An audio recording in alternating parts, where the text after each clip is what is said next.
लिहिलं, अथर्वर्ण वेदामध्ये योगशास्त्र लिहिलं आणि सामवेदामध्ये कर्मशास्त्र लिहिलं, ऋग्वेदामध्ये ज्ञानशास्त्र, प्रज्ञानम ब्रह्म. लक्षात घ्या, हे 4 वेद आहेत. थोडक्यात सांगतो मी, वेळ जास्त झाला मलाही माहीत आहे आणि तुम्हाला याची गरज कोणाला असेल कोणाला नाही आहे. का गरज आहे? नाही, देवा म्हणून नाव घेतलं, नामस्मरण केलं का सगळंच जमते. आपला संतांचा प्रचार तसा नाही आहे. कर्मशास्त्र ऋग्वेदामध्ये सांगितलं, कर्मशास्त्र सामवेदामध्ये. आता जे मगाचा विषय होता, बाबाजी कर्म तर आम्हाला करावंच लागते, पोरं बाळ आहे, जीवन जगणं आहे, कोण देते जी, कोण देते जी. हे ज्यावेळेस त्यांनी म्हटलं त्यावेळेस माझ्या अंतःकरणात जाग आली. मला त्याचा अनुभव आहे, कोण देते. तुम्हाला नाही अनुभव, कोणीच देत नाही. बेले फडफडून मराल तरी तुम्ही लक्षात घ्या, फडफडून मराल तरी कोण देत नाही. देते कोण? आपलं निभावासाठी देते राजो. पटलं घ्या, जो देते तो घेते. लक्षात घ्या, घ्यासाठी देत असते मनुष्य. बोलणं समजत आहे का माझं? घ्यायसाठी मनुष्य देत असतो, देत नाही. आणि माणूस जर असाल तुम्ही तर घ्यायची गरज नाही. माझं गरज कुणाची नाही, निज ज्ञान देते ग्वाही. ज्याला गरज आहे तो कधी सुखी राहत नाही. गरजा संपवण्यासाठी, कामना संपवण्यासाठी, अपेक्षा संपवण्यासाठी ज्ञान आहे बाबाजी. गरजेचं, कामनेच्या, इच्छेचं परिपोषण करण्यासाठी ज्ञान आणि भक्ती नाही आहे. संतांचं वर्म आपण समजलं पाहिजे. म्हणून वाट चालावी आपुली. कोणती वाट? कोणती वाट सांगितली? देवप्राप्तीची, पुण्यप्राप्तीची. नाही नाही, कर्म यासाठी करायचं आहे. कर्म कशासाठी करायचं आहे? कशासाठी बाबाजी? हां, 2च गोष्टीसाठी कर्म करायचे आहे माणसांनी. एक उचित जीवननिर्वाह आणि दुसरी स्वपरहितांचं कल्याण. या 2 गोष्टी करण्यासाठी कर्म करायचे आहे. कोणत्याही क्षेत्राचं करा, शेती करा, नोकरी करा, राजकारण करा, समाजकारण करा, कर्म जरूर करा. कर्म कोणाचं सुटत नाही. परंतु त्याच्यामध्ये कर्माचे 2 प्रकार आहे. एक विहित कर्म आणि दुसरं निषिद्ध कर्म. निषिद्ध कर्म कशाला म्हणावं? निषिद्ध, टाकाऊ कर्म, जे कधी जीवनामध्ये कमी येत नाही. जन्मभर कराल, 17 जन्म जरी कर्म कराल तर ते कर्म तुम्हाला सुख देत नाही. दुःखाच्या खाईत लोटल्याशिवाय ते कर्म राहत नाही. लक्षात घ्या, विहित कर्म कशाला म्हणावं? ते कर्म जर तुम्ही केलं तर तुम्हाला कशाचीच कमी पडत नाही. बोलतो ते लक्षात घ्या, तुम्हाला कशाचीच कमी पडत नाही. 2 पोरी राहू द्या, 7 पोरी राहू द्या, कमी नाही पडत बाजू. लक्षात घ्या, मला माहीत आहे, आमच्या गावात एक माणूस होता, पा पडला, त्याला होत्या 7 पोरी आणि मजुरी करून जगे. तुम्हाला माहीत आहे? हा, मोहितकर. लग्न झाले का राहिले? कोणाचे पैसे उसने घेतले त्यानं? तुम्हाला कशी चिंता पडली? देवा बापा, आता तुम्ही पूर्वी लग्नाच्या जी पाय तो थो पायते देव. तुमचे लग्न, तुमच्या पोरी लग्न तो करते. हे बोपे हो, प्रचार करणारे, पैसे लुटणारे मित्र हो. मी रागा आलो नाही तुमच्यावर, रागा येणं नाही माझा धर्म. मला कळवळा येत आहे. जो मनुष्य माझ्यासमोर प्रश्न खूप, देवा बाबाजी खूपच अडचणीत आहोजी, संसार मोठा विचित्र आहे. जे अरे संसार विचित्र नाही राजो, संसार करणारे विचित्र आहे. संसार कसा विचित्र आहे? त्या संसारात हनुमान होता ना, या संसारात तुकडोजी महाराज होऊन गेले, या संसारात गाडगे महाराज होऊन गेले, या संसारात तुम्हीच आहे. तो म्हणते अवघाची संसार सुखाचा करीन आणि तुम्हाला दुःखाचा आहे. काही वर्म तर समजा लागेल की नाही बाबाजी? नाही का? वर्म साधावया बोली येले नाम, जीवासी मिळावया आराम, जीवासी मिळावया आराम. वर्म साधावया बोली येले नाम, वर्म साधावया बोली येले नाम, वर्म साधावया बोली येले नाम. तुटावया भ्रम, भ्रम तुटावया ज्ञान भ्रम, दुःख मूळ जो, दुःख मूळ जो, वर्म जाणावया बोलियले नाम, वर्म जाणावया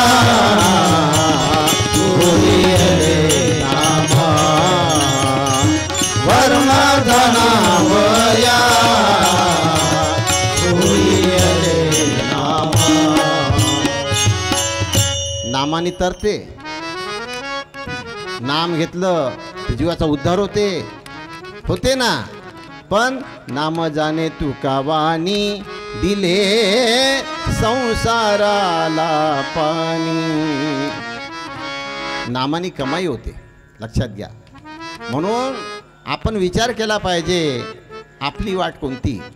कर्मशास्त्रामध्ये, ऋग्वेदामध्ये कर्मशास्त्र जे लिहिलं आहे, भगवान श्रीकृष्णांनी गीतेमध्ये अर्जुनाला उपदेश केला की बाबा रे, कर्मशास्त्राने उचित जीवननिर्वाह होते, लोकमंगल कार्यही करता येते. परंतु दोन प्रकार लक्षात घे की विहित कर्म आणि दुसरं निषिद्ध कर्म. निषिद्ध कर्म कोणतं आहे?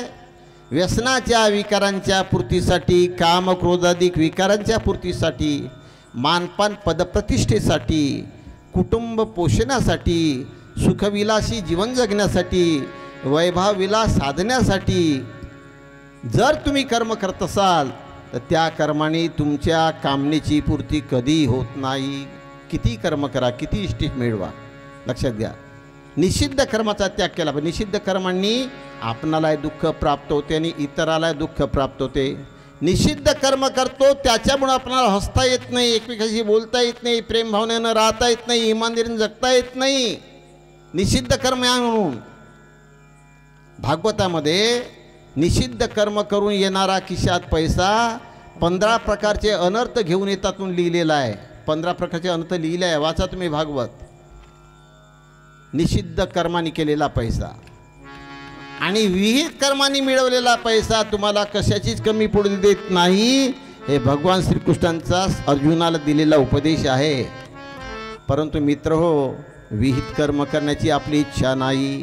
कारण गाना आहे, तुम एक पैसा दोगे 10 लाख देगा. भगवंताची महिमा अशी लिहिली. पा चुकीचं आहे बाबाजी. काही मटका लागला का 100 रुपये लागले ते 100 रुपये आले? नाही नाही नाही नाही. कष्ट करोनीच धन जोडावे, ते धन सत्कारीच लावावे, निरर्थक न वेचावे, छंदी कुणाच्या लागोनी. हे विहित कर्म आहे. जे जे क्षेत्र तुमचं आहे त्या त्या क्षेत्रामध्ये ज्ञानाची साधना करून संतांच्या संगतीमध्ये थोरा मोठ्यांचे चरित्र वाचून त्यांचा आदर्श समोर ठेवून प्रत्येक क्षणाला विहित कर्म करा. तुम्हाला देवाला मागायचं काम नाही, सरकारचं घ्यायचं काम नाही कुणाकडे. कारण माझा अनुभव आहे. मी आत्ता मगा सांगला आहात, हे सांगू नाही मी. तुम्हाला वाटते का अहंकार आहे महाराजांना? सांगू नये, पण सांगावं लागते. राजो 74 वर्षाचा झालो मी, पण एक कांदा उसणं आत्तापर्यंत मागितला नाही. इमानदारीने सांगतो मी. गरजच नाही मला मागायची. एक लसणाची पाकळी उसणीने मागितली. का नाही? विहित कर्म आहे राजो, निषिद्ध कर्म नाही आहे.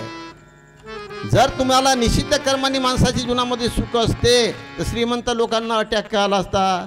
झोपीची गोळी घेऊन का झोपले असते? नाही, आत्महत्या का केली असती? म्हणून कर्म करणाऱ्यांनी ऋग्वेद नावाचा ग्रंथ आहे तो वाचून घ्या. वेद, त्या वेदामध्ये विहित कर्म करा आणि निषिद्ध कर्म सोडा हा उपदेश केला आहे. तोच उपदेश आमच्या साधू संतांनी केला. तुकड्या दास म्हणे कर्म करावे चोखट, तुकड्या दास म्हणे कर्म करावे चोखट, तुकड्या दास म्हणे कर्म करावे चोखट, तुकड्या दास म्हणे कर्म करावे चोखट, तुकड्या दास म्हणे कर्म करावे चोखट, तुकड्या दास म्हणे कर्म करावे चोखट. अविद्येची वाट सोडोनिया, अविद्येची वाट सोडोनिया, तुकड्या दास म्हणे कर्म करावे चोखट, तुकड्या दास म्हणे कर्म करावे चोखट, तुकड्या दास म्हणे कर्म करावे चोखट. तुकड्या दास म्हणे कर्म करावे चोखट, अविद्येची वाट सोडून या. अविद्येची वाटचा अर्थ काय आहे? वाट म्हणजे रस्ता. अविद्या म्हणजे काय? अविद्या विषयांची जी आसक्ती, त्याची अविद्या बाधे निश्चिती. विषयापासून अतिनिवृत्ती ती मुक्ती जानपा उद्धवा. अविद्या म्हणजे न शिकलेला मनुष्य नव्हे. विषयामध्ये प्रवृत्त ज्याचं मन आहे त्याचं नाव अविद्या. विषयाच्या पूर्तीसाठी जो शरीराचा वापर करतो त्याचं नाव अविद्या. विषयाच्या पूर्तीसाठी, लोभाच्या मोहाच्या पूर्तीसाठी ज्याचा वापर करतो ती अविद्या. भक्तीच्या मार्गामध्ये, देवाच्या मार्गामध्ये आपण जो लोभाचा वापर करतो, कामनेचा वापर करतो, ते विषयाच्या पूर्तीसाठी, पोरबाळ पोसण्यासाठी नाही. अरे पोरबाळ पोसाले लागतेच का राजो? एका माणसाला एक पोत गहू न 20 किलो तांदूळ हा किती खातात? किती लागते? काही लागत नाही. परंतु आपल्या समाजामध्ये ज्या घातक रूढी आहे, आमच्यासारख्या चतुर माणसांनी आणल्या, त्या घातक रूढीसाठी भरपूर लागते राजू. पोटासाठी काही लागत नाही, पाठीसाठी सगळं लागते. म्हणून पाठीसाठी लागणारं सोडून द्या आणि पोटासाठी लागणारं करा.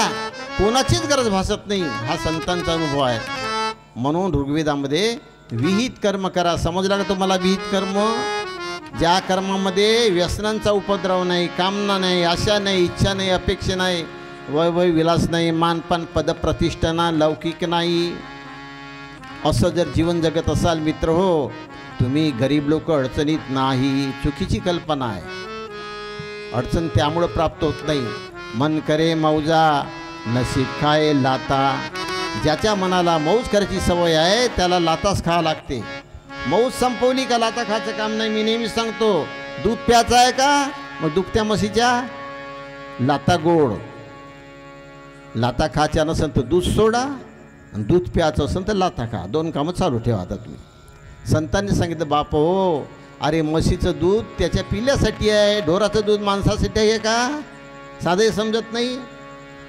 अरे माणसाला देण्यात येणारी टेरामायसिन कॅप्सूल ढोराला चालते का? हा माझा भाऊ आता ढोर डॉक्टर आहे लहान, मी माणसाचा डॉक्टर, तो ढोराचा डॉक्टर वगैरे माहीत आहे आम्हाला. अरे टेरामायसिन कॅप्सूल जे माणसाला देतो ते ढोराला चालते का? विचारून घ्या. ढोराची दुसरी हो आणि माणसाची दुसरी हो. कसं मल? आणि ढोराचं दूध तुम्ही पेता आणि माणसं म्हणून घेता. कोणकडे गेलं रे राजीव आपलं ज्ञान? नाही, विचार करा. लाता खाचं काम कोणतं आहे? अरे म्हशीचं दूध त्या म्हशीच्या वगैरेला पिऊ द्या. त्याला इतकुसं फाचते पाना सुटा म्हणून. जे आवरून बांधते का नाही पक्क त्याला बांधून देते ना, आपण पक्क दौते, पूर्ण दौरा त्याला सोडते. केवढे चला काय तुम्ही? हा, कसं सुख मिळणार राजू? आपुलिया कर्मे घेणे हे तो देवाजीचे देणे. लोकाला उपाशी मरून तुम्ही जीवन जगतो म्हणता. तुमचे पोट कसे भरण राजू? कसं शक्य आहे? पोट भरण्यासाठी आईला वाटते मुलाचं पोट भरावं, तर आईला अर्ध उपाशी राहा लागते. फुकट होत नाही. मुलाला जन्म देणं, मुलाला पोसणं नाही. अर्धपोटी राहणारी मुलगीच मुलाचं संरक्षण करू शकते. नाही तर सर्व मरान माजदारा भरा म्हणलं, एक बापानं भज्याची पुडी आणली तर 4-5 भजे हेच खाऊन टाकणे, एकच त्या पोराला देते. आपलं तसंच आहे राजो. म्हणून हा जो देवधर्म आहे तो देवधर्म गरिबी हटवण्यासाठी नाही आहे, धनसमृद्धी वाढवण्यासाठी नाही आहे, मुलं बाळं देण्यासाठी नाही आहे, रायरोग बसवण्यासाठी नाही आहे, तुमच्या समस्या सोडवण्यासाठी नाही देवधर्म. देवधर्म जीवनशील संपन्न जीवन जगण्यासाठी आहे. जीवन सुधरने को कहा करते हुआ उद्धार है, नहीं तो व्यसन मुक्ति बिना होगा न बेड़ा पार है.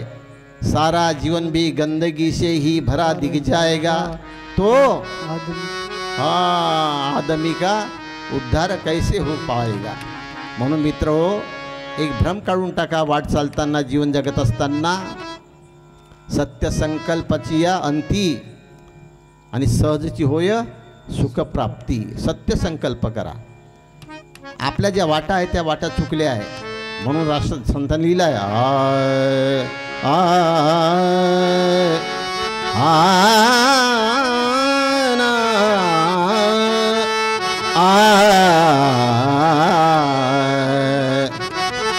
चुकलिया तुझी वाट, चुकलिया तुझी वाट, चुकलिया तुझी वाट, चुकलिया तुझी वाट, चुकलिया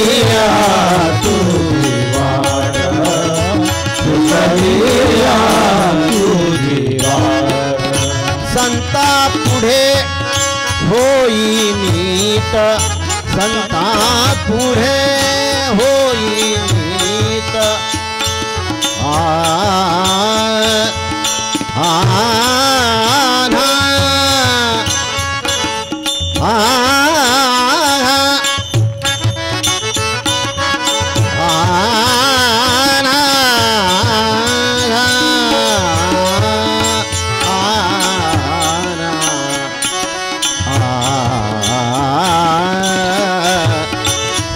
पुढे होई नीत नीत संता पुढे होई नीत नीत संता पुढे होई नीत संता पुढे होई नीत चुकलिया तुझे वार चुकलिया तुझे वार चुकलिया तुझे वार संता पुढे होईन चुकलिया तुझी वाट. जनक राजा होता, त्याला आपल्या जीवाचा उद्धार करण्यासाठी राज्य धरून राहिला का राज्य सोडायला द्यावं लागलं. गौतम बुद्ध राजपुत्र होता, त्याला आपल्या जीवाचा उद्धार करण्यासाठी राज्याचा त्याग करावा लागला, धरून ठेवावं लागलं. गोपीचंद राजा होता, सम्राट अशोक राजा होता, महात्मा गांधी बॅरिस्टर होते, त्याच्या बँक खात्यात किती जमा होते. तुम्हाला उत्पन्न वाढलं पाहिजे, पैसा भरपूर पाहिजे सुखी व्हासाठी. अरे माझा पगार किती आहे? 4,500 रुपये महिना आहे फक्त माझा. त्याचे सिलेंडर, लाईन बिल, मोबाईल, वरण भात पोजी तुमच्यापेक्षा 10 पटीने चांगलं खातो राजे हो. खोटं नाही आहे. 4,500 रुपयात तुम्हालाच पैसे पाहिजे भरपूर. काही विचार करतो आपण. म्हणून वाट चालावी आपुली, दृष्टी फिरवू नये खाली, वाट चालावी आपुली. हे जी ऊर्ध्वगती आहे, या ऊर्ध्वगतीमध्ये चालणारे जे लोक आहे ते काय पाहतात? दुसरी आस. देवा नाही, पंतप्रधान आवास योजना नाही, लाडकी बहीण केव्हा येते अर्ज. हे ऊर्ध्वमुख गतीवर राजो कायले पाहिजे. मी आता मागे सांगितलं, 3 वेळ सांगणं बरोबर नाही पण सांगायला लागते. निराधार योजनेचा मी आत्ताही पात्र आहो आणि समाज प्रबोधनाचे 2,500 रुपये आत्ताही मला मिळते, पण मला काम नाही. करून देणारे तयार आहे, फक्त सह्याच द्या म्हणते. 2,500 आणि 1,500 किती झाले? 4,000 महिना आत्ताच मिळते. फक्त सह्या द्यायचं काम, मला जायचंही काम नाही, तेच करून द्यायला तयार आहे. पण काम आहे का बाबाजी? काम नाही ना. नाही, लक्षात घ्या. जो सुख हुई राम भजन में, सो सुख नाही अमीरी में, मन लागा यार फकीरी, मन लागो यार फकीर में. म्हणून आयुष्यभर मी फकीरी जपली, मलाही श्रीमंत होता येत होतं. पण फकीरीमध्ये मजा है राजो, गुजरान करो गरीबी से बाबा, आगे मुश्किल है. तू कहता दाता तो दान कहाँ से आता है? दान करणं चालू आहे आता समाजामध्ये. तो पैसा कोणाचा आहे? कोण्या कारखान्यात का होते हे समजत नाही का? पैसा कोण्या कारणात तयार होते? पैसा कुठे तयार होते? शेतीमध्ये. घाम गाळते, घामाचे थेंब गाळते, तो पैशाचा उत्पादक. मी कारभार करणारा पैशाचा उत्पादक नव्हे बाबाजी, लक्षात घ्या. हा कारभारी रिकामा हात मागत येऊन चालवणारा. म्हणून श्रम करणाऱ्याच्या कारखान्यामध्ये पैसा उत्पन्न होते. हा पैसा नियमाने येते आणि नियमाने जाते, म्हणून त्या जीवाला सुख मिळते.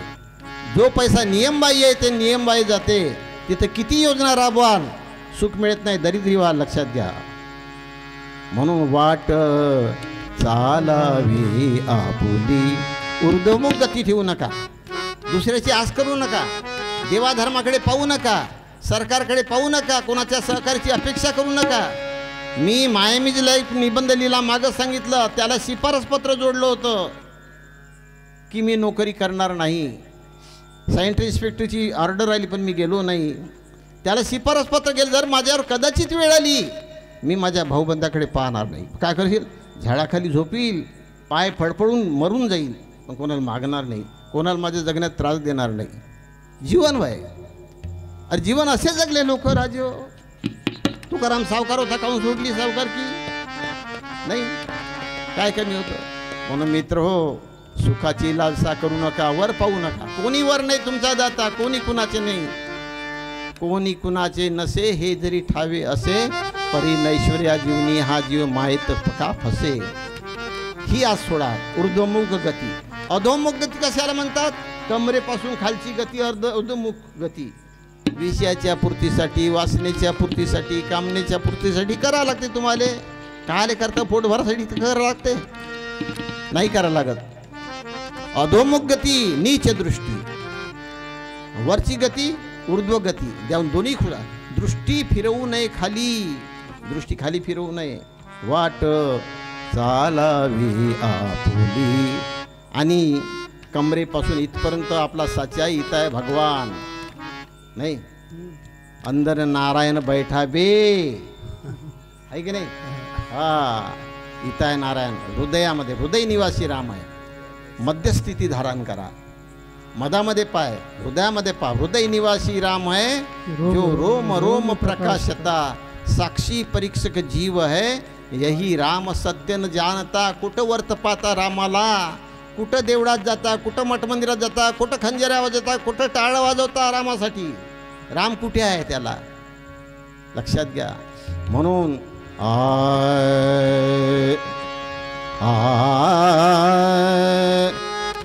धनी सागमा धनी सा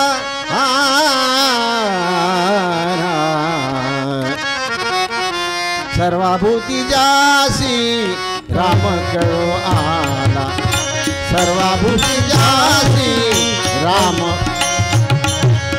कळो आला. राम सर्वाभूती जासी कळो आला. राम सर्वाभूती जासी कळो आला. राम सर्वाभूती जासी कळो आला. राम सर्वाभूती जासी कळो आला. राम जाहला निष्काम तोची भक्त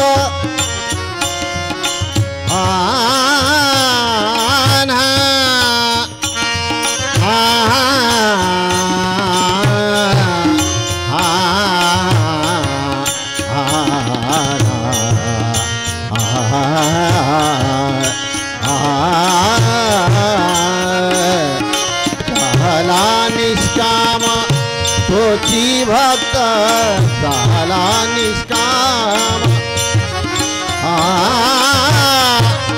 झाला निष्काम तोची भक्त